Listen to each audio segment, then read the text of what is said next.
जय हिंद दोस्तों, कैसे हैं आप लोग। आज आपके लिए हम लाए हैं एक नया चैप्टर और नए जोश के साथ। प्रकाश के परावर्तन और प्रकृति के बारे में आज जानेंगे। क्लास 10th का आज न्यू चैप्टर स्टार्ट होने वाला है। आज हम आपको पढ़ाएंगे रिफ्लेक्शन ऑफ लाइट एंड इसकी प्रकृति अर्थात नेचर के बारे में पढ़ाएंगे। Reflection and nature of light. इस चैप्टर का नाम है प्रकाश के परावर्तन और प्रकृति। प्रकाश के परावर्तन ये क्लास 10 के फिजिक्स का पहला चैप्टर आता है। हम एक एक चैप्टर के बारे में विस्तार से जानकारी देंगे आपको। तो आप लोग हर एक दिन जुड़िएगा। आपकी क्लास चलेगी, हर प्रतिदिन चलेगी क्लास, रोज़ चलेगी। तो आज से आप लोग जुड़िए और हमारे चैनल को सब्सक्राइब ज़रूर कीजिएगा। हम आपके लिए ही यहाँ पर आए हैं। और आज के हमारे चैनल का नाम आप जानते होंगे, educated Bihar and developed Bharat. जब बिहार विकसित होगा तभी भारत ही विकसित होगा, क्योंकि बिहार से ही एक समय ऐसा था जिससे पूरी दुनिया चलती थी। आज आने वाले समय में अब से फिर ये बिहार से ही ज्ञान का प्रकाश फैलेगा पूरे भारत में और विश्वगुरु भारत कहलाएगा।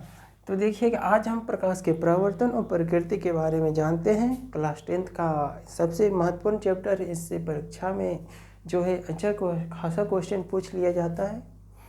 तो आप लोग ज़रूर जुड़िए और देखिए। आज हम जानेंगे प्रकाश के परावर्तन। सबसे पहले हम प्रकाश के परिचय के बारे में जानेंगे। प्रकाश का दैनिक जीवन में हमारे क्या क्या उपयोग होता है, प्रकाश क्या है। तो देखिए, प्रकाश जो है एक प्रकार की ऊर्जा है जिसकी सहायता से हम किसी वस्तुओं को देख पाते हैं। ये हमें किसी वस्तुओं को देखने में हमारी मदद करता है, जिसकी मदद करता है। सब पहले क्या हमारे नेत्र में क्या लाइट है? नहीं, ऐसी बात नहीं। पहले लाइट जो होती है, प्रकाश जो होती है, किसी वस्तु पर आपतित होती है, मतलब किसी वस्तु पर पड़ती है।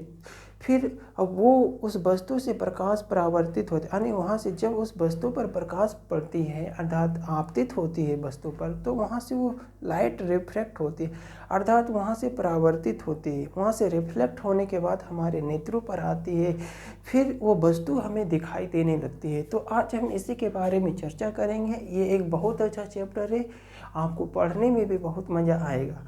तो देखिएगा, जुड़ना नहीं भूलिएगा। देखिए विस्तार से बताएंगे आपको। आज हम पढ़ेंगे प्रकाश के परावर्तन और प्रकृति के बारे में। ये क्लास 10 की फिजिक्स का पहला चैप्टर है, जैसा कि हमने आपको बताया। तो ठीक है, आगे बढ़ते हैं हम। तो देखिए कि आज हम बताएंगे प्रकाश के परावर्तन। सबसे पहले हम एक एक पॉइंट के बारे में जानेंगे। तो सबसे पहले हम जानेंगे प्रकाश क्या होता है, क्योंकि यहीं से चैप्टर स्टार्ट होता है। तो सबसे पहले क्या जानेंगे? प्रकाश अर्थात लाइट के बारे में जानेंगे। प्रकाश अर्थात लाइट के बारे में जानेंगे। इसको हम इंग्लिश में लाइट कहते हैं। क्या कहते हैं? लाइट, प्रकाश। ये लाइट का है, हिंदी होता है प्रकाश। तो प्रकाश क्या होता है? प्रकाश क्या है? प्रकाश एक ऐसा माध्यम है, प्रकाश एक ऐसा माध्यम है जिसकी सहायता से हम किसी वस्तुओं को देख पाते हैं, जिसकी मदद से, यानी प्रकाश एक ऐसा माध्यम है जिसकी मदद से, यानी प्रकाश की मदद से हम किसी वस्तुओं को देखने में सक्षम हो पाते, देख पाते हैं पूरी तरीके से। और तो एक और परिभाषा के रूप में इसको परिभाषित करें तो इस प्रकार से हम किसी वस्तुओं को देखने की अनुभूति को हम प्रकाश कहते हैं। जब हम किसी वस्तुओं को देखते हैं तो लगता है कि हाँ, हमें ये वस्तु दिखाई दे रही, जिसके माध्यम से दिखाई दे रही है, जिस चीज़ के, उसी को हम प्रकाश कहते हैं। तो लिखिएगा इसका परिभाषा यानी परिभाषा ये है। प्रकाश की परिभाषा के बारे लिखिएगा। प्रकाश की परिभाषा ये है, इसके बारे में ये जान लिखिए कि प्रकाश एक वैसा माध्यम है, प्रकाश एक वैसा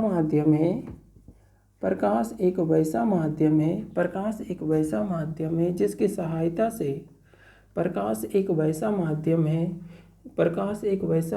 है जिसकी सहायता से हम किसी वस्तुओं को देख पाते, किसकी सहायता से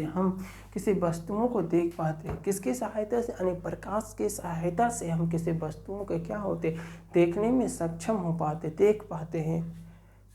वो हमें वो वस्तुएं नज़र दिखाई देने लगती है। ठीक है, प्रकाश एक वैसा माध्यम है जिसके सहायता से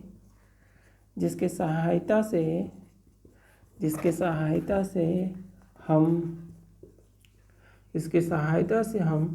किसी वस्तु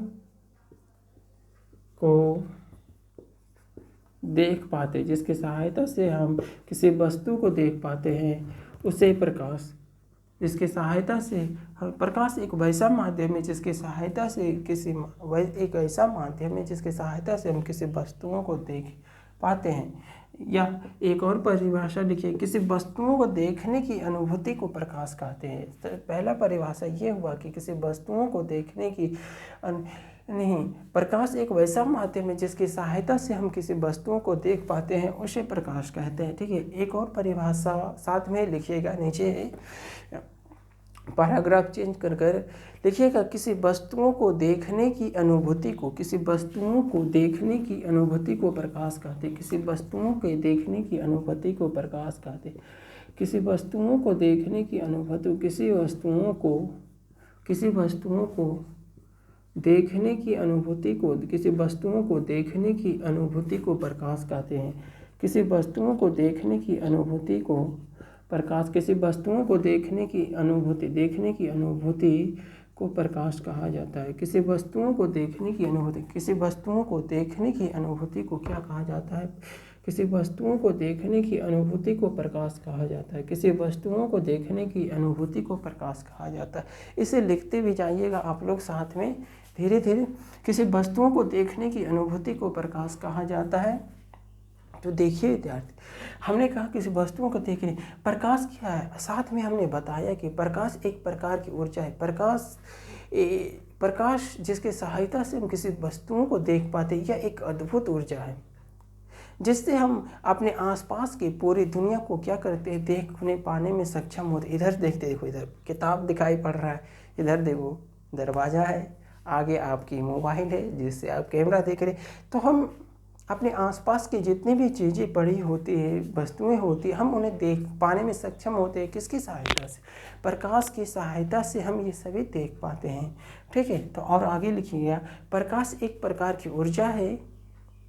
प्रकाश यहाँ पर ऐसे स्टार मारकर लिखिएगा नीचे, अगला पॉइंट लिखते जाइएगा। प्रकाश एक प्रकार की ऊर्जा है। प्रकाश एक प्रकार की ऊर्जा है। प्रकाश एक प्रकार की ऊर्जा है। प्रकाश एक प्रकार की ऊर्जा है। प्रकाश क्या है? प्रकाश एक प्रकार की ऊर्जा है जिसकी सहायता से, जिसकी मदद से हम किसी वस्तुओं को देख पाते, जिसकी सहायता से हम किसी वस्तुओं को देख पाते हैं।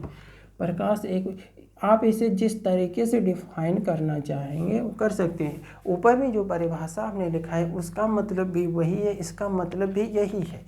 लेकिन जब हम एक ही चीज़ को अलग अलग नज़रिए से देखते हैं और पढ़ते हैं ना, तो हमें थोड़ा समझ में ज़्यादा आता है। इसलिए हम आपको हर तरीके से लिखा देंगे। आप जिस रूप में परीक्षा में लिखना चाहें वो लिखेंगे। आप जो भी चीज़ लिखें, जो भी परिभाषा लिखेंगे, आपको फुल मार्क्स मिलेगा। तो देखिएगा, प्रकाश एक प्रकार की ऊर्जा है जिसकी सहायता से हम किसी वस्तुओं को देख पाते हैं, जिसकी सहायता से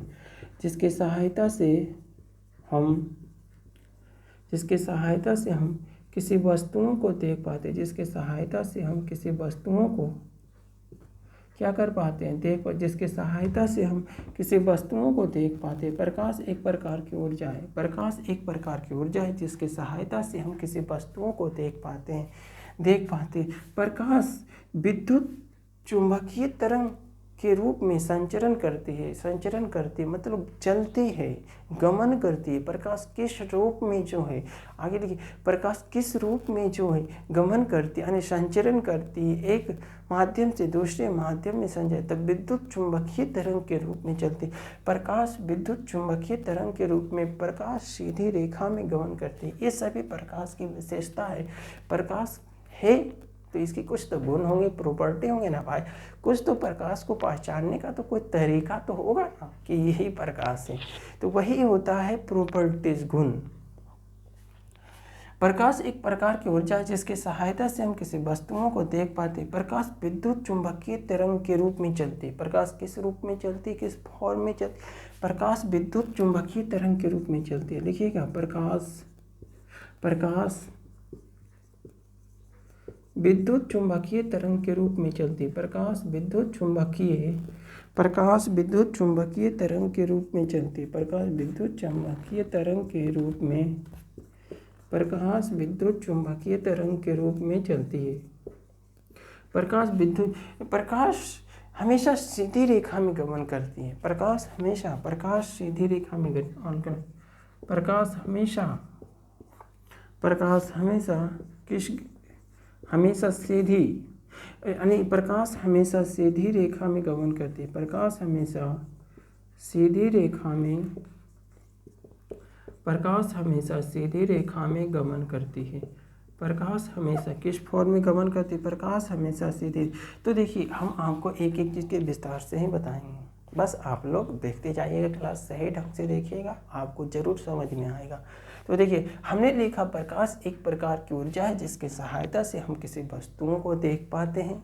प्रकाश क्या है? एक ऊर्जा का फॉर्म है जिसकी सहायता से हम किसी वस्तुओं को देख। प्रकाश जो विद्युत चुम्बकीय तरंग के रूप में चलती है। प्रकाश हमेशा सीधी रेखा में गमन करती है।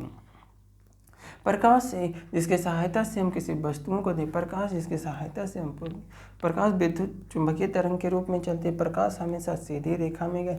प्रकाश की सहायता से हम अपने आसपास की पूरी दुनिया को देख पाते हैं। और लिखिएगा, इसी में लिखिएगा साथ में ही, प्रकाश की सहायता से हम अपने आसपास के, अपने लिखा हुआ, अपने आसपास की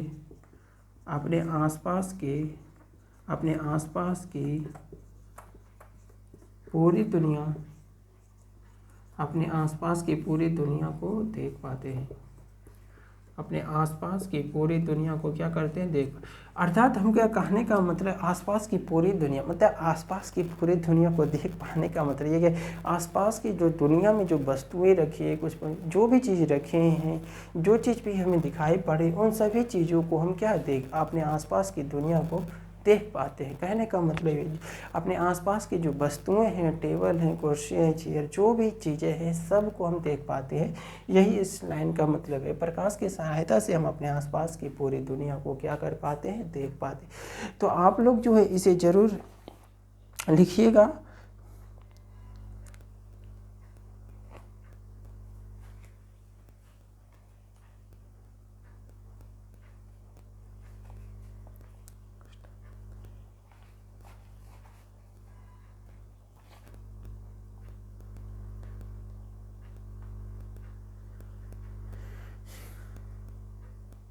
तो लिख लिए आप लोग। तो देखिएगा आगे हम लिखते हैं, आगे एक लाइन और लिखिएगा, इसको पैराग्राफ चेंज करके लिखिए। अगर प्रकाश ना होता, अर्थात अगर लाइट नहीं होता तो क्या होता? ये बताइए। अगर प्रकाश नहीं होता तो क्या होता? प्रकाश नहीं होता तो क्या होता? पूरी दुनिया में अंधेरा छा जाता। और क्या होता? प्रकाश नहीं होता तो क्या होता? प्रकाश अगर नहीं होता तो पूरी दुनिया में अंधेरा छा जाता। प्रकाश नहीं होता तो क्या होता? प्रकाश अगर नहीं होता तो पूरी दुनिया अंधेरा में डूबा होता, अंधेरा छा जाता, कुछ हमें दिखाई नहीं पड़ता। तो फिर हमारे जीवन का मतलब ही क्या रह जाता? तो फिर हमारे जीवन का मतलब ही, फिर ये जीवन क्यों हुआ? जब लाइट में कुछ दिखाई नहीं पड़ेगा तो अंधेरा में आप लोग करेंगे क्या? तो देखिएगा, तो करेंगे क्या भाई? तो अगर प्रकाश नहीं होता तो क्या होता? ये अगर प्रकाश नहीं होता, अगर प्रकाश नहीं होता, लिखिएगा, स्टार मार्कर है। अगर प्रकाश नहीं होता तो क्या होता? ठीक है, अगर प्रकाश नहीं होता तो क्या होता? मतलब इस प्रकार को, इसके महत्व के बारे में हम जानने की कोशिश कर रहे हैं कि अगर प्रकाश जो है हमारे लिए किस प्रकार से महत्वपूर्ण है। प्रकाश हमारे लिए किस प्रकार से, किस तरीके से ये हमें एक इसे बेहतर तरीके से देख पाते कि ये हमारे लिए ज़रूरी है, हमारे लिए आवश्यक, इसका होना हमारे लिए आवश्यक है। वही चीज़ हम बता रहे हैं आपको कि अगर प्रकाश नहीं होता तो क्या होता। तो देखिए, अगर प्रकाश नहीं होता तो पूरी दुनिया अंधेरे में डूबा होता, अर्थात पूरी दुनिया में अंधेरा छा जाता। पूरी दुनिया अंधेरा छा जाता तो फिर हमारी ज़िंदगी का काम क्या होता? पूरी दुनिया अंधेरा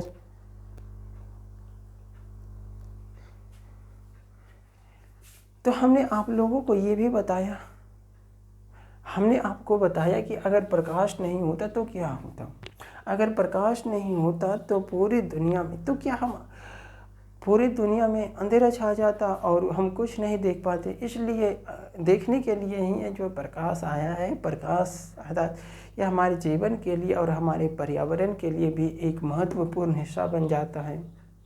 प्रकाश का होना हमारे जीवन में बहुत ज़रूरी है, क्योंकि हम इसी की सहायता से किसी वस्तुओं को, अपने आसपास की दुनिया को देख पाते हैं। ठीक है, तो इस प्रकार से आप इसको डिफाइन या इसके महत्व को समझ सकते हैं। तो देखिए, अगर प्रकाश नहीं होता तो क्या होता, अगर प्रकाश नहीं होता तो क्या होता, अगर प्रकाश नहीं होता तो क्या होता, तो पूरी दुनिया अंधेरे में डूबा होता, मतलब पूरी दुनिया में अंधेरा छा जाता। अगर प्रकाश नहीं होता क्या होता, तो आगे इसी में लिखते जाइए प्रश्न, तो क्या होता, तो पूरी दुनिया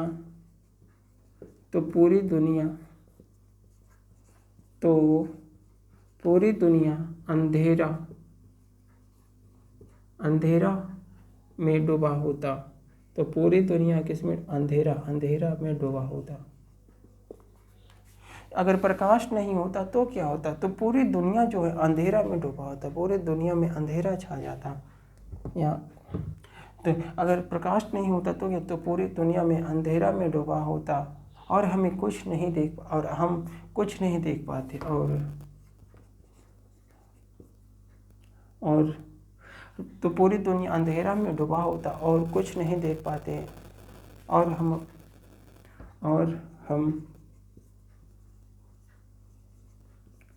कुछ नहीं देख पाते,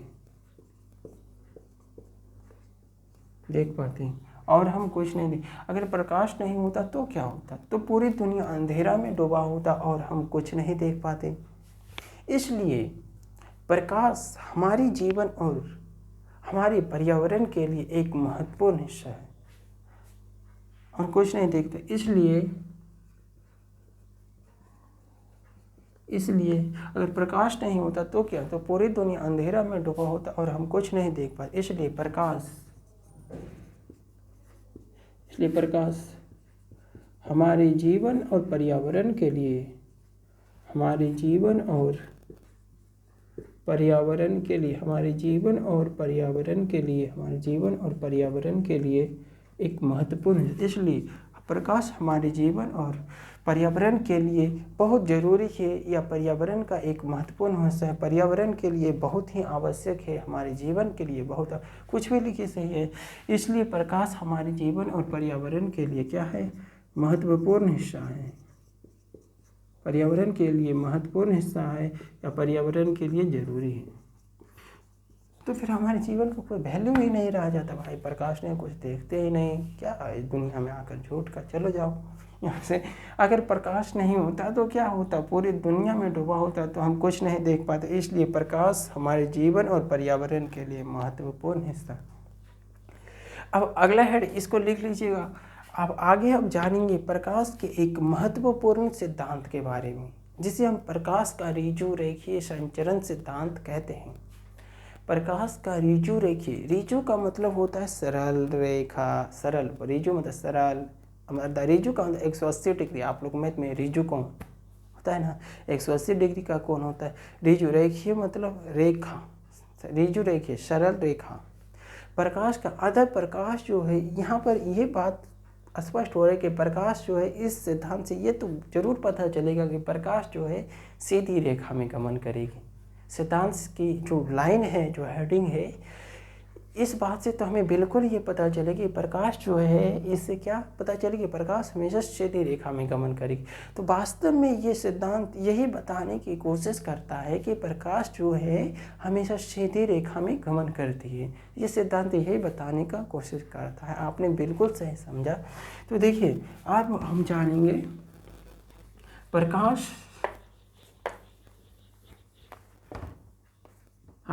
प्रकाश का, ये खत्म हो गया भाई साहब, एक मिनट।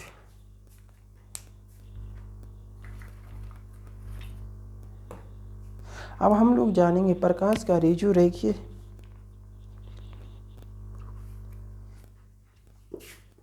ठीक है।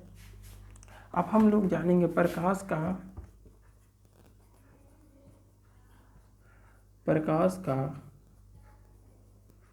ऋजु रेखीय संचरण सिद्धांत। संचरण का मतलब चलना होता है, प्रकाश का चलना, संचरण सिद्धांत, चलने के संचरण सिद्धांत। प्रकाश का मतलब चलना होता है, मतलब प्रकाश के चलने के बारे में पढ़ेंगे, आखिर कैसे चलती है वो, ठीक है। तो लिखिएगा इसका इंग्लिश, हाँ थोड़ा थोड़ा जो इंग्लिश होता है ना, ये इसका इंग्लिश, ये सभी याद रखा कीजिएगा, आपके लिए बहुत महत्वपूर्ण होगा। अगर कहीं इंग्लिश में पूछती तो जैसे होता है डिटर्जेंट, बोलते हैं डिटर्जेंट का मतलब सरफ होता है। अब पूछ देगा परीक्षा में आपको डिटर्जेंट क्या होता है भाई, आज सरफ के बारे में जान भी रहे हैं आप, लेकिन डिटर्जेंट के बारे में मालूम नहीं है। तो आप लोग थोड़ा थोड़ा, ये भी थोड़ा थोड़ा नहीं पूरा ही, ठीक है। तो पढ़िएगा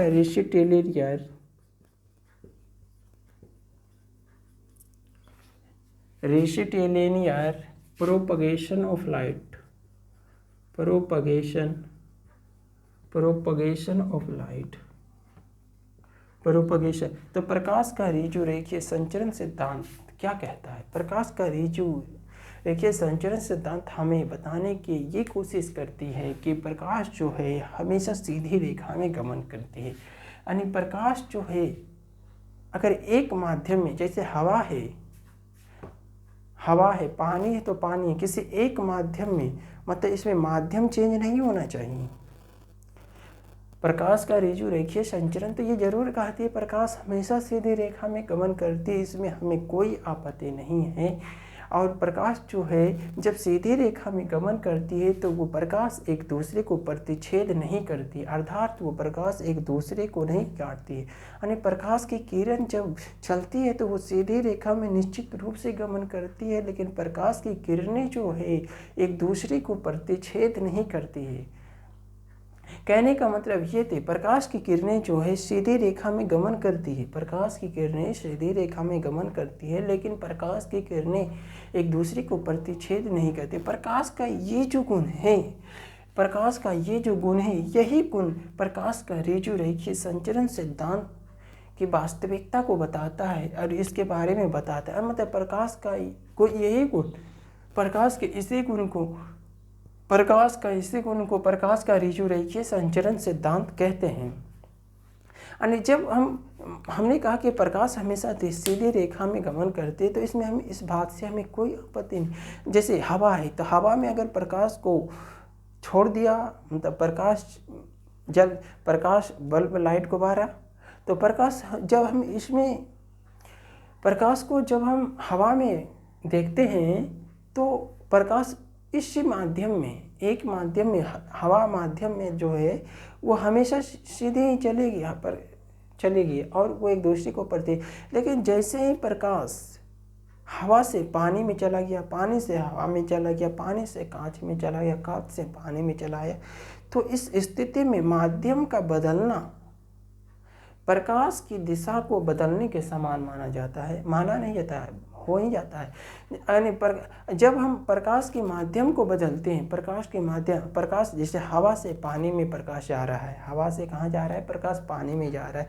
जब हम प्रकाश को हवा से पानी में जाते हैं तो प्रकाश के माध्यम जब बदल जाती है, प्रकाश का माध्यम बदलता है, तो प्रकाश के अपवर्तनांक, माध्यम के अपवर्तनांक, यानी पानी का अपवर्तनांक कुछ और होगा, पानी का घनत्व कुछ और होगा, और हवा का अपवर्तनांक घनत्व जो है कुछ और होगा। यानी हम आपसे ये कहना चाह रहे हैं विद्यार्थी कि जब हवा से पानी की ओर प्रकाश जा रहा है ये है, तो प्रकाश की दिशा बदल जाती है, प्रकाश की गति बदल जाती है। यानी ये ऐसा नहीं होना चाहिए, प्रकाश एक माध्यम ही, यानी सजातीय माध्यम, समान माध्यम होना चाहिए।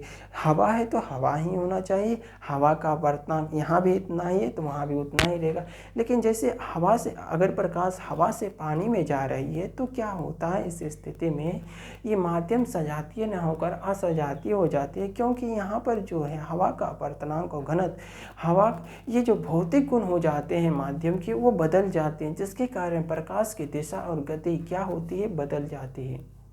ये अक्सर आपको जैसे जब हम किसी पेंसिल को पानी में डुबोते हैं तो वो थोड़ा टेढ़ा दिखाई, मुड़ा हुआ दिखाई पड़ता है। जैसे अगर हम सिक्का को देते हैं पानी में तो वो थोड़ा उठा हुआ दिखाई पड़ता है। तो ये सभी चीज़ें जो है प्रकाश के ऋजुरेखीय संचरण सिद्धांत को बहुत विस्तार से समझाती, बहुत अच्छी तरीक़ा से समझने में मदद करती है इन सभी प्रश्नों को। तो अगर आप इसे अच्छी तरीक़ा से समझ लेते हैं तो आप निश्चित रूप से आने वाले जितने भी प्रॉब्लम होंगे, जैसे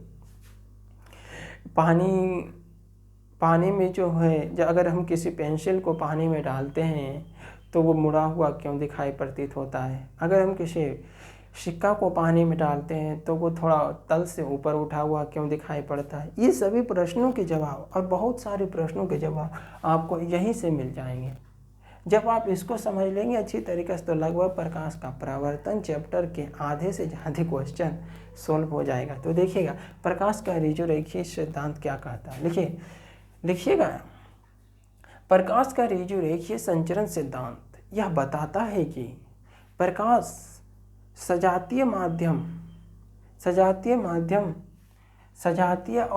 सजातीय और पारदर्शी माध्यम में हमेशा सीधी रेखा में गमन करती है। सजातीय माध्यम होना चाहिए, लेकिन माध्यम तो पारदर्शी ही होना चाहिए ना। ये नहीं कि माध्यम में अगर दीवार पर लाइट मारे तो क्या दीवार पारदर्शी है, नहीं पारदर्शी नहीं, तो लाइट तो रुक जाएगा ना भाई। लाइट रुकेगा तो क्या प्रकाश जा पाएगी, रोक देगा वो।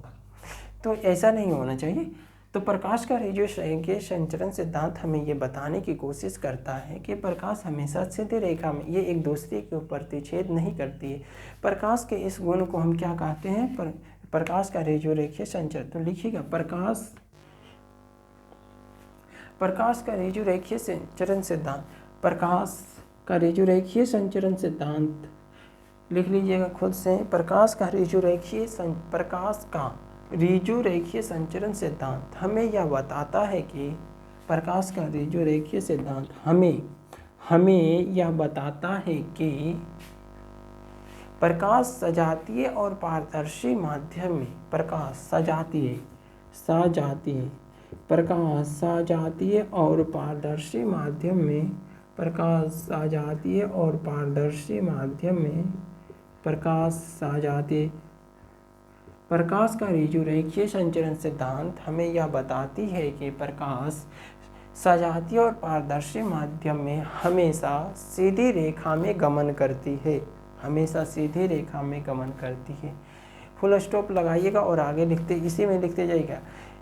यह एक दूसरे को प्रतिच्छेद नहीं करती है। प्रकाश की किरणें सजातीय और पारदर्शी माध्यम में हमेशा सीधी रेखा में गमन करती है। यह प्रकाश की किरणें जो होती है सजातीय और पारदर्शी माध्यम में हमेशा सीधी रेखा में गमन करती है और हमेशा सीधी रेखा में गमन करती है। प्रकाश की किरणें सजातीय और पारदर्शी माध्यम में हमेशा सीधी रेखा में गमन करती है और यह एक दूसरे को प्रतिच्छेद नहीं करती है। प्रकाश के इसी गुण को प्रकाश का ऋजुरेखीय संचरण सिद्धांत कहा जाता है। आपने क्या लिखा, एक बार और बता रहे। प्रकाश का ऋजुरेखीय संचरण सिद्धांत, प्रकाश का ऋजुरेखीय संचरण सिद्धांत हमें यह बताता है कि प्रकाश की किरणें सजातीय और पारदर्शी माध्यम में हमेशा सीधी रेखा में गमन करती है और यह एक दूसरे को प्रतिच्छेद नहीं करती है। प्रकाश के इसी गुण को क्या कहते हैं, प्रकाश का ऋजुरेखीय सिद्धांत कहते हैं। और आगे यह सिद्धांत कहाँ लागू होता है, ये तो जानना जरूरी है। ये सिद्धांत कहाँ लगे, प्रकाश का ऋजुरेखीय संचरण सिद्धांत का आखिरकार हमारे दैनिक जीवन में क्या उपयोग होता है, क्या होता है भाई। कुछ अगर सिद्धांत है, कुछ तो उपयोग जरूर होता होगा हमारे दैनिक आसपास में, कुछ तो ऐसा चीज़ होगा जिसकी सहायता से हम समझ सकते हैं कि हाँ यहाँ पर प्रकाश का ऋजुरेखीय सिद्धांत लागू हो रहा है, लग रहा है यहाँ पर। तो इस चीज़ को कुछ तो होगा हमारे दैनिक जीवन में। तो देखिए क्या है, देखिएगा प्रकाश जो है,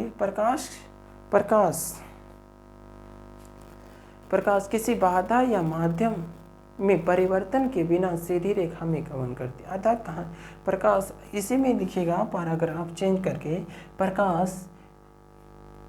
किसी बाधा या माध्यम के बिना, प्रकाश किसी बाधा या माध्यम के बिना, परिवर्तन के बिना सीधी रेखा, प्रकाश के माध्यम में जब तक कोई बाधा या परिवर्तन नहीं आएगा तब तक वो प्रकाश सीधी रेखा में गमन नहीं करेगा।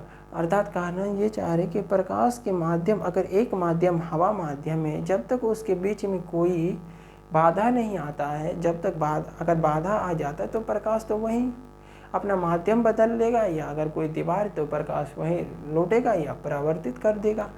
लेकिन प्रकाश जब उसके मतलब अगर कोई माध्यम में अगर कोई परिवर्तन नहीं आ रहा, उसके बीच में कोई बाधा नहीं आ रहा है प्रकाश के माध्यम में, जैसे हवा माध्यम में प्रकाश का इस समय माध्यम हवा है, तो इसके बीच में अगर कोई बाधा नहीं आ रही तो प्रकाश हमेशा सीधी रेखा में ही गमन करती जाएगी। अगर बाधा आ गई तो प्रकाश अपनी दिशा और गति दोनों बदलेगी।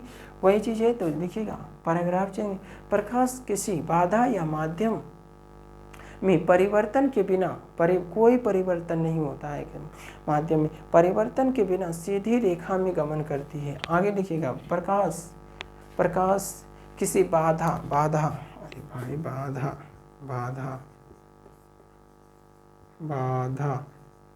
बाधा या माध्यम में परिवर्तन के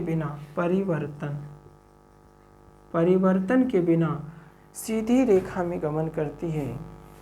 यह सिद्धांत कब लागू होती, आगे लिखिएगा, यह सिद्धांत तभी लागू होता है जब प्रकाश का माध्यम सजातीय हो। यह सिद्धांत तभी लागू होता है जब प्रकाश का माध्यम कैसा सजाती हो, प्रकाश का माध्यम सजाती हो। यह सिद्धांत तभी लागू होता है जब प्रकाश का माध्यम सजाती हो। सजातीय कहने का मतलब ये हुआ, सजातीय कहने का मतलब यह है कि प्रकाश के माध्यम का भौतिक गुण यानी घनत्व, अपवर्तनांक हर जगह समान हो, हर जगह समान। माध्यम सजा, हवा है तो हवा में तो जरूरी थोड़ी कि यहाँ पर हवा है वहाँ पर हवा, तो यहाँ का अपवर्तनांक हवा का कम होगा, वहाँ पर ऐसा नहीं होता है। माध्यम हवा है तो इसका हर जगह का अपवर्तनांक समान ही होगा। अगर माध्यम जल है प्रकाश का तो इसका हर जगह जो है अपवर्तनांक और घनत्व समान ही होगा। लेकिन हवा से जैसे ही प्रकाश घनत्व जल में जा रहा है तो अपवर्तनांक और घनत्व यानी इसके जो माध्यम का भौतिक गुण है, जल और हवा का जो भौतिक गुण है, ये बदल जाएगा। ठीक है, तो लिखिएगा यह सिद्धांत तभी लागू होता है जब प्रकाश का माध्यम सजातीय। यह सिद्धांत तभी लागू होता है जब प्रकाश का माध्यम कैसा हो, सजातीय। जब प्रकाश का माध्यम सजातीय हो, अर्थात प्रकाश का माध्यम का भौतिक गुण, प्रकाश के माध्यम का भौतिक गुण, जैसे अपवर्तनांक ब्रैकेट में लिखिएगा, प्रकाश के माध्यम का भौतिक गुण ब्रैकेट में घेर कर, जैसे अपवर्तनांक घनत्व। ठीक है, इसको बॉक्स में बंद कर दीजिएगा। प्रकाश के माध्यम का भौतिक गुण हर जगह समान हो, लेकिन अगर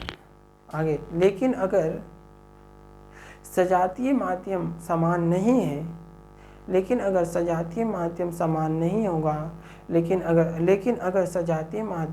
नहीं है तो प्रकाश की दिशा और गति बदल जाती है। तो अगर माध्यम सजातीय नहीं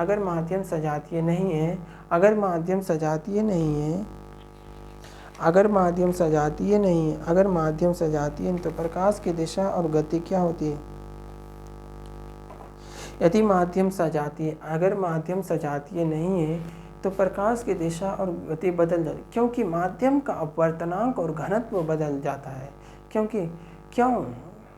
दिशा और गति बदल गई? क्योंकि माध्यम का अपवर्तनांक, जैसे हवा से पानी में, क्योंकि माध्यम का अपवर्तनांक बदल जाता है।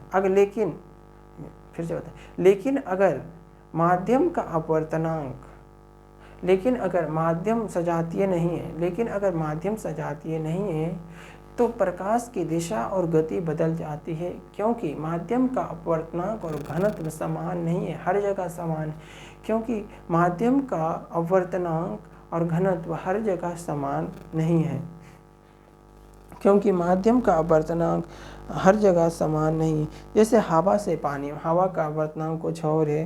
तो ये जो घटनाएं हैं ना, माध्यम और अपवर्तनांक के कारण प्रकाश की दिशा और गति की जो बदलने वाली जो ये घटनाएं, यही अगला एक चैप्टर का निर्माण करता है जो रिफ्रैक्शन ऑफ लाइट कहलाता है, अर्थात प्रकाश का अपवर्तन कहलाता है।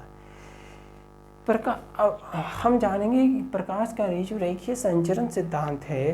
प्रकाश का ऋजु रेखीय संचरण सिद्धांत में हमारे दैनिक जीवन में क्या उपयोग होता है, कहाँ पर हम इस उपयोग को देख सकते हैं अपने आसपास में। तो हमने आपको कई उदाहरण, जैसे सूर्य ग्रहण और चंद्र ग्रहण का लगना भी प्रकाश का ऋजु रेखीय संचरण सिद्धांत का है। जब हम अपनी छाया देखते हैं किसी वस्तु, देखिए छाया उधर है तो सामने तो पीछे तो लाइट नहीं पड़ रही, अतः प्रकाश सीधी रेखा मार रही है, लेकिन ये अपारदर्शी हो रही है, इसे रोक रही है प्रकाश को। जहाँ तक पीछे हमारी प्रकाश नहीं जा पाती है तो वो छाया के रूप में बन जाती है। तो छाया का बनना भी प्रकाश के ऋजु रेखीय संचरण सिद्धांत का एक महत्वपूर्ण हिस्सा है। सूर्य ग्रहण और चंद्र ग्रहण का लगना भी प्रकाश के ऋजु रेखीय संचरण सिद्धांत का ही उदाहरण है। और जैसे पानी में जो किसी छड़ी का मुड़ा हुआ दिखाई देना, पानी की तल जो नीचे, जैसे पानी भरा हुआ यहाँ से, तो ये जो तल होता है ना, तलहटी का थोड़ा ऊपर दिखाई देना, उठा हुआ दिखाई देना, प्रकाश के ऋजु रेखीय संचरण सिद्धांत का ही उदाहरण है। आपको ये सभी, तो हम इसके उदाहरण के बारे में विस्तार से कल के जानेंगे। सूर्य ग्रहण क्या होता है, कैसे लगता है, बहुत विस्तार से हम आपको बताएंगे इस चैप्टर के बारे में। आप लोग जरूर जोड़िएगा। तो देखिएगा, इसके उदाहरण के रूप में लिख लीजिएगा नीचे में, प्रकाश लिखिएगा, प्रकाश का ऋजु रेखीय संचरण सिद्धांत का उपयोग हमारे दैनिक जीवन में प्रकाश के ऋजु रेखीय संचरण सिद्धांत का उपयोग हमारे दैनिक प्रकाश का ऋजु रेखीय संचरण सिद्धांत का हमारे दैनिक जीवन में महत्वपूर्ण योगदान है। प्रकाश का ऋजु रेखीय संचरण सिद्धांत का हमारे दैनिक जीवन में महत्वपूर्ण योगदान है, जो इस प्रकार से महत्वपूर्ण है। प्रकाश का हमारे दैनिक जीवन में उपयोग बेहद ही महत्वपूर्ण है। प्रकाश का ऋजु रेखीय संचरण सिद्धांत का उपयोग हमारे दैनिक जीवन में बेहद ही महत्वपूर्ण है। लिखिएगा, प्रकाश का ऋजु रेखीय संचरण सिद्धांत का उपयोग हमारे दैनिक जीवन में बेहद मतलब बहुत महत्वपूर्ण है भाई, बेहद ही महत्वपूर्ण है, जो इस प्रकार से। तो पहला एग्जाम्पल आप लिखिए, छाया का बनना। दूसरा है सूर्य ग्रहण और चंद्र ग्रहण। Solar eclipse and lunar eclipse, सूर्य ग्रहण और चंद्र ग्रहण। तीसरा है अगर पानी में छड़ी का मुड़ा हुआ दिखाई देना, पानी में छड़ी का स्टिक डंडा, पानी का छड़ी में मुड़ा हुआ दिखाई देना, पानी की तलहटी का तल से थोड़ा ऊपर उठा हुआ दिखाई देना, पानी में तलहटी का थोड़ा ऊपर दिखाई देना। और इसी तरह से बहुत से एग्जाम्पल हैं, आपको मिलेंगे, देखिएगा। तो आज इतना ही, मिलते हैं कल। अगर आपको वीडियो अच्छा लगा हो तो हमारे चैनल को जरूर सब्सक्राइब कीजिएगा। धन्यवाद आपका, मिलते हैं कल इसी टाइम में। नमस्कार।